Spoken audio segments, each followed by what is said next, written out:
Hey everybody, it's Miss Carrie and I am here to show you guys how to read a chord chart. So this is not necessarily a beginner, intermediate, or advanced kind of thing. This is just simply how to interpret the chord chart. If you are a beginner and you feel that you could successfully play through all 6 strings, I do recommend you give this a try, but if you don't feel comfortable, don't sweat it because I'll be doing some videos later on where we go over some very simple and easy chords for beginners to play. So what we're going to do is use my whiteboard today to explain to you guys how to read the chord chart. So what we'll be doing is drawing a square to start. And once we complete our square, we will be adding 4 lines going up and down. And these, along with the outside of the box lines, will be representing our strings of the guitar. So the lowest E is going to be here. That would be your thickest string. That's going to represent your 6th string E. And we'll have our 5th string A, 4th string D, 3rd string G, 2nd string B, and the 1st string E. So always remember that low is on the left and high is on the right. That's the most important part about our chord chart. Now what I'm going to do is I'm going to go from left to right. And when I create these lines, I am basically making a grid, and these are going to represent my frets. So anything that goes in this set of boxes across will represent my 1st fret note. Anything here will be 2nd. Anything in this set of boxes will be 3rd. Anything in this set of boxes will be the 4th, and finally, respectively, we will have the 5th fret. Now, for this particular exercise, we will not be using our 4th and our 5th strings, but I do want you to understand how to interpret them.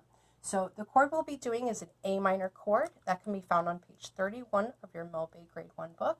This will complement the scale that we did in our previous video. So to start off, I'm going to put a circle here, and this circle is telling me 2 things. I'll be holding down the 1st fret on the B or the 2nd string. The next circle will go here. This will be representing my 2nd fret on the 3rd or the G string. Now my 3rd note will go here. This will be representing the 4th string's 2nd fret. Okay, so we'll have 3 fingers down. We're going to be using our index, middle, and ring, and they will be noted to us as circles with numbers. So a circle with the number 1 will be telling us to use our index finger.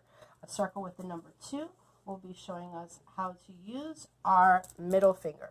And then a circle with the number 3 will be showing us to use our ring finger. Okay, so I'm going to put the number 1 inside of this circle, number 3 here, and a number 2 here. Now the reason why I chose an A minor scale to show you guys how to read the chart is this chord is actually the most common one that I see misplayed, mostly due to this note here.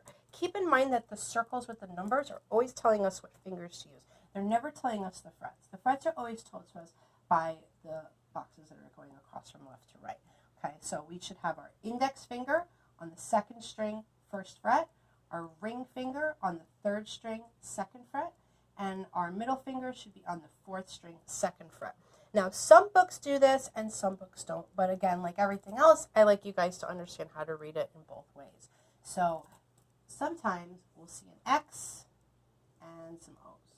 Okay, now unfortunately we're not playing tic-tac-toe, we're playing some awesome music here. So the X is basically telling us that we would not play this string. So in this particular chord, the A minor chord, we would not be playing our 6th string note, we would strum from the 5th string down. Now the zeros on top mean that those strings are going to be played, but they're open. In other words, we're not actually pressing anything down. So sometimes you'll see these, sometimes you won't. The X, if you don't see an X's, that means that all of those particular strings are to be played. So traditionally, an A minor chord should be played from the 5th string down. However, it is kind of acceptable for the 6th string to make it in there because E is part of an A minor composition. It's part of the 1st, 3rd, and 5th that make up the chord or the scale. We'll go over that in a later theory lesson. So what my fingers should look like on my guitar, I should have my index finger on the 1st fret of the 2nd string. My ring finger should be on the 3rd string, 2nd fret, and my middle finger should be on the 4th string, 2nd fret.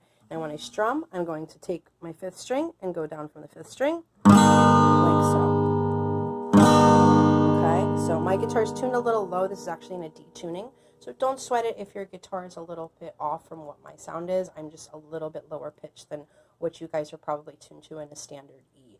So again, this is our A minor chord. And when we swipe down, make sure you swipe fast. We don't want to drag it like this. We want to do a very quick swipe. If you want to practice your upstrokes, make sure that when you're going up, you're going with the same exact amount of force as you are going down with. A lot of times people tend to kind of drag like this.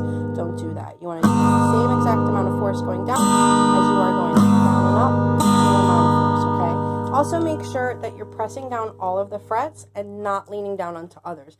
As you could see here, I don't have anything hanging onto my first fret. A lot of times what people tend to do is not sit upright on their fingertips and kind of lay their fingers down. If you have long nails, you're not going to get through these chords. You have to make sure your nails are nice and trimmed. You want to make sure that your fingers are coming upright off the chords. A lot of times people tend to hold here with their thumb, and when you do that, it doesn't give you the ability to kind of push up on the index finger, and your chord will come out kind of sounding like that, okay? So just make sure if that's happening to you, try to move your thumb into a different area that allows you to actually come up onto the frets, so that way the fingers aren't resting on other strings. So that's basically our basics on how to read a chord chart, how to play a simple chord. So in our next lesson, we will be going over some different scales and chords that will go along and complement that. So if you have a second guitar player with you, then you guys can make some awesome harmonies together. So I hope you guys enjoyed. I hope you guys have a great afternoon, and I will tune in next time and give you guys some more awesome tips and tricks. All right, take care, everybody.